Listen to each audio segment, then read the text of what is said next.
Всем привет! Вы смотрите канал Castle Storm. Человек-муравей и оса. Это 20-й юбилейный фильм, посвященный супергероям, снятый в кинематографической вселенной студии Marvel. Фильм основан на одноименных комиксах издательства Marvel Comics. По состоянию на 10 июля 2018 года лента уже заработала около 200 миллионов долларов в общей сложности в мировом прокате.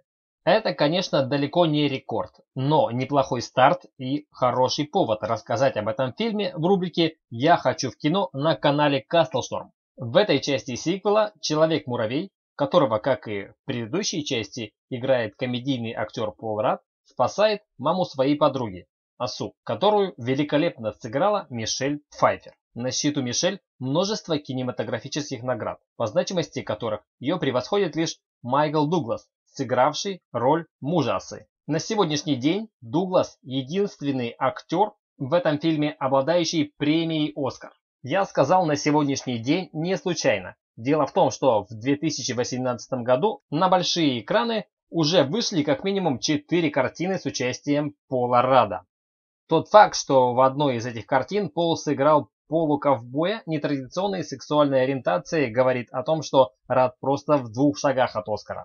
Статистика неумолима. Число актеров, получивших Оскар за исполнение роли гея, растет с каждым годом.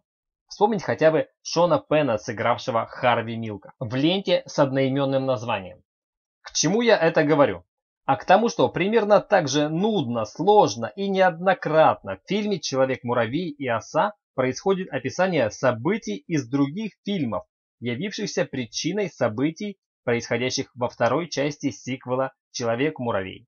Так, прямо или косвенно, в ленте упоминаются события из фильмов «Первый мститель. Противостояние», «Война бесконечности» и, конечно же, события из первой части «Человека-муравья». Все сделано так, чтобы вам во что бы то ни стало захотелось посмотреть эти 3 фильма, чтобы быть по-настоящему в теме приключений Человека-муравья.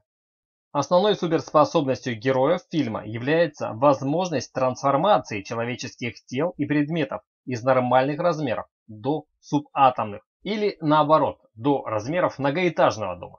Из-за стремления режиссера фильма наиболее полно объяснить все происходящее, зачастую диалоги героев просто переполнены научной лексикой. Фильм «Назад в будущее» отдыхает. В какой-то момент у меня даже сложилось впечатление, что первоначальное название, которое режиссер хотел дать своему фильму «Человек-муравей, оса и физика квантовых частиц». Однако даже не пытайтесь понять суть этих научных объяснений, даваемых героями фильма. Они, конечно же, не помогут понять, как герои выдерживают эти чудовищные нагрузки, перемещаются в квантовом тоннеле, ловят квантовые частицы, как бабочек с очком и многое другое.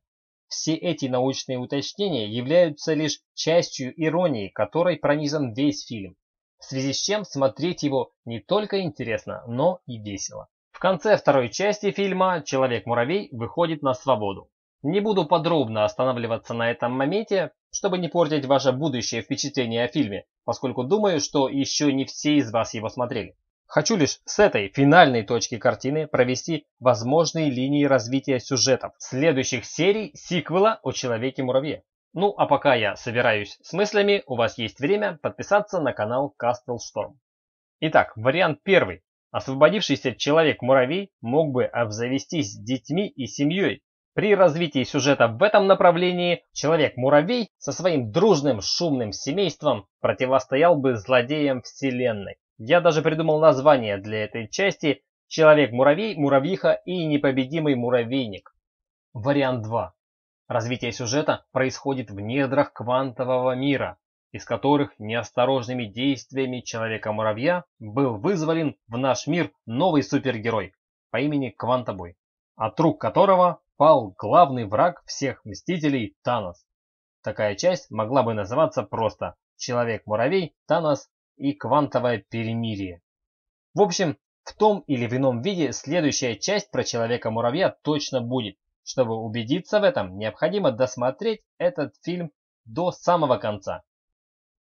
Я же сказал до самого конца. Вот именно. Всем спасибо за внимание. Пока.